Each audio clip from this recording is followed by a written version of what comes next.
మొదటి యోహాను రాసిన పత్రిక 4వ అధ్యాయము 9వ వాక్యమును ధ్యానించేద్దాం. మనము ఆయన ద్వారా జీవించినట్లు ప్రియులారా, పరిశుద్ధ గ్రంథములో వ్రాయబడి ఉన్న మాటలు ఏమిటంటే, మనము ఆయన ద్వారా జీవించున్నట్లు దేవుడు తన అద్వితీయ కుమారుణ్ణి దేవుడు తన అద్వితీయ కుమారుణ్ణి లోకములోనికి పంపెను. ఈ లోకములోనికి పంపెను. యేసుక్రీస్తు ప్రభువు మరి ఈ లోకానికి ఆయన ఎందుకు వచ్చాడు? తండ్రి అయినటువంటి దేవుడు తన అద్వితీయ కుమారుడైనటువంటి క్రీస్తుని లోకానికి ఎందుకు పంపాడు అనేటువంటి విషయాన్ని ప్రియులారా, ఈ ఉదయకాలమందు కొద్ది నిమిషాలు నేను మీతో మాట్లాడబోతున్నాను. ప్రభువు ఈ లోకానికి వచ్చింది ఈ లోకములో ఉన్నటువంటి పాపపు యొక్క క్రియలను తొలగించడానికి ఆయన ఈ లోకానికి వచ్చాడు.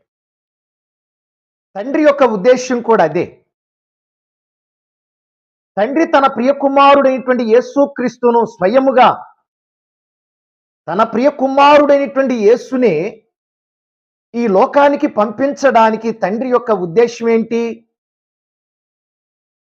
అని మనం ఆలోచన చేస్తే, మరి ఈ లోకములో ఉన్నటువంటి పాపపు యొక్క క్రియలను తొలగించడానికి యేసుక్రీస్తు ప్రభువు ఈ లోకానికి వచ్చాడు.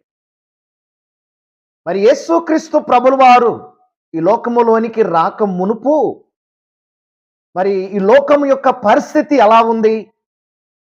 ఈ లోకములో ఉంటున్నటువంటి మనుషుల యొక్క ఆధ్యాత్మికమైన జీవితాలు ఎలాగుంటున్నాయి అని మనం ఆలోచన చేస్తే, మరి యేసుక్రీస్తు ప్రభువు ఈ లోకానికి రాకముందు మరి ఈ లోకము యొక్క పరిస్థితి ఎలా ఉందంటే, మొదటి యోహాను రాసిన పత్రిక 3వ అధ్యాయం 13వ వాక్యములో రాయబడి ఉన్న మాట ఏమిటంటే, మరి ఈ లోకమంతా కూడా చూడండి, ప్రజల హృదయాలన్నీ కూడా ద్వేషముతో నిండి ఉన్నాయట.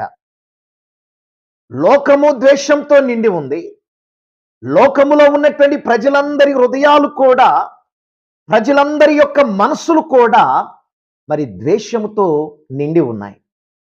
కాబట్టి యేసుక్రీస్తు ఈ లోకానికి ఎందుకు వచ్చాడంటే, ఒకటి ఈ లోకములో ఉన్నటువంటి పాపపు యొక్క క్రియలను తొలగించడానికి వచ్చాడు. రెండవదిగా ఈ లోకములో ఉన్నటువంటి ప్రజల హృదయాల్లో ఉన్నటువంటి ద్వేషభావాలను ఆయన తొలగించడానికి, ప్రజలలో నాటుకుపోయినటువంటి సాతానుడి యొక్క క్రియలను, సాతానుడు కలుగు చేస్తున్నటువంటి అసూయను, ద్వేషమును, సమస్తాన్ని తొలగించడానికి ఆయన లోకానికి వచ్చారు.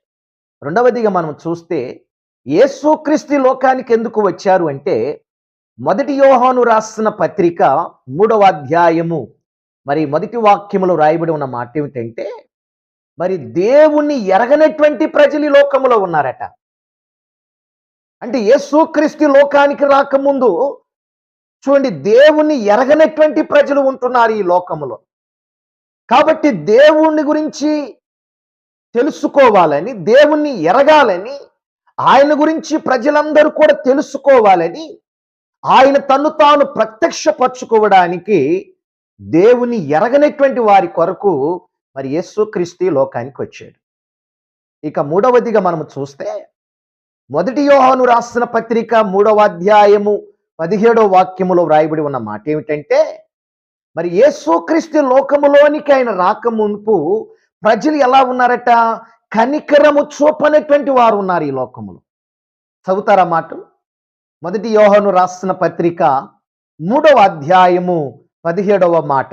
ఈ లోకపు జీవనోపాధి గలవాడై ఉండి ఈ లోకపు జీవనోపాధి అయిన ఉండి తన సహోదరునికి లేమి కలుగుటయు చూచియు అతని ఎడల ఎంత మాత్రమును కనికరము చూపని వానియందు దేవుని యొక్క ప్రేమ ఎలాగు నిలుచును. చాలండి. అంటే కనికరము చూపనేటువంటి వారు ఈ లోకంలో ఉన్నారు. యేసుక్రీస్తు లోకానికి రాకమునుపు ప్రజలలో ఒకరి పట్ల ఒకరికి కనికరం లేదు. ప్రేమ లేదు, దయ లేదు, జాలత్వము లేదు, కనికరం చూపించేవారు లేరు. అందుకే ఈ లోకములో ప్రియులార ఈ లోకాన్ని కనికరించడానికి, కనికరము లేనటువంటి ప్రజల హృదయాల్లో కనికరాన్ని చూపించడానికి, కనికరాన్ని అనుగ్రహించడానికి యేసుక్రీస్తు ఈ లోకానికి వచ్చాడు. ఎందుకంటే ఈ లోకం అనేటువంటి పరిస్థితి ఎలా ఉందంటే, మరి 1 యోహాను రాసిన పత్రిక 2వ అధ్యాయము 17వ వాక్యములో మనం చూస్తే, లోకము దాని ఆశలన్నీ కూడా ఏమైపోతాయట? ఏమండి? గతించిపోతాయి. లోకము దాని ఆశలన్నీ కూడా గతించిపోతాయి. కాబట్టి లోకం అనేటువంటిది ఎవరి చేతిలో ఉన్నదంటే, ఈ లోకము అనేటువంటిది దుష్టుని యొక్క చేతిలో ఉన్నది. కాబట్టి దుష్టుని యొక్క చేతిలో ఉన్నటువంటి ఆ లోకాన్ని పిల్లరా తన చేతుల్లోకి తీసుకొని లోకములో ఉన్న ప్రజలను కనికరించడానికి, లోకములో ఉన్నటువంటి దేవుడు ఎరగనటువంటి ప్రజలను దేవుడు ఎరుగునట్లుగా చేయడానికి, లోకములో ప్రజల హృదయాల్లో ఉన్న ద్వేషాన్ని తీసివేయడానికి, పాపపు యొక్క క్రియలను తొలగించడానికి, అంత మాత్రమే కాదు. చూడండి, ఈ లోకములో ఎవరున్నారట? యేసుక్రీస్తు ప్రభువారు ఆయన ఈ లోకానికి రాక మునుపు ఏమండి వంచకులు ఉన్నారండి. ఈ లోకములో వంచకులు ఉన్నారు. ఈ లోకములో శరీరాశ ఉన్నది. ఈ లోకములో నేత్రాశ ఉన్నది. ఈ లోకములో జీవపుడంబము ఉన్నది. గమనించండి, ఈ లోకములో ఉన్నటువంటి వీటన్నిటిని కూడా దేవుడు తొలగించడానికి, వీటన్నిటిని ప్రజల హృదయాల నుండి తీసివేయడానికి, ప్రజల యొక్క హృదయాలలో శాంతిని, సమాధానమును, నెమ్మదిని, ఆరోగ్యాన్ని, ఆనంద అభిషేకాన్ని ఇవ్వడానికే ఆయన లోకానికి వచ్చిన వాడుగా మనం చూస్తున్నాం. ప్రభునందు ప్రియులారా, ఆయన లోకానికి ఎందుకు వచ్చాడు అంటే, ఈ లోకములో ఉన్నటువంటి మరి పాపపు క్రియలన్నిటిని తొలగించడానికి. ఈ లోకములో పాపముతో నిండి ఉంది. సాతానుడి యొక్క కబంధ హస్తాల్లో ఈ లోకము బంధించబడి ఉంది. ఎందుకంటే ఈ లోకములో వంచకులు ఉన్నారు. ఈ లోకమంతా కూడా దుష్టుని చేతిలో ఉన్నది. ఈ లోకములో శరీరాశ ఉన్నది.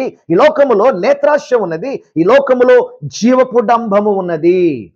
ఇలాంటి పాప లోకాన్ని మరి బాగు చేయడానికే యేసుక్రీస్తు ఈ లోకానికి వచ్చాడు. అంత మాత్రమే కాకుండా ఈ లోకానికి ప్రభు రావడం ద్వారా ఈ లోకములో ప్రభు ఏమై ఉన్నాడు? 1 యోహాను రాసిన పత్రికలు మనం చూస్తున్నాము 2వ అధ్యాయం 2వ వాక్యములో, మరి ఇలాంటి పాప లోకాన్ని బాగు చేయడానికి, ఇలాంటి శాపకరమైన లోకాన్ని బాగు చేయటానికి, ఇలాంటి సాతాను యొక్క కబంధ హస్తాల్లో చిక్కబడిపోయిన ప్రజల హృదయాలను వెలిగించడానికి దేవుడు ఏమై ఉన్నాడు అంటే, 1 యోహాను రాసిన పత్రిక 2వ అధ్యాయం 2వ వాక్యములో ఉంది, దేవుడట శాంతికరమై ఉన్నాడు. ఏమై ఉన్నాడు? దేవుడు శాంతికరమై ఉన్నాడు.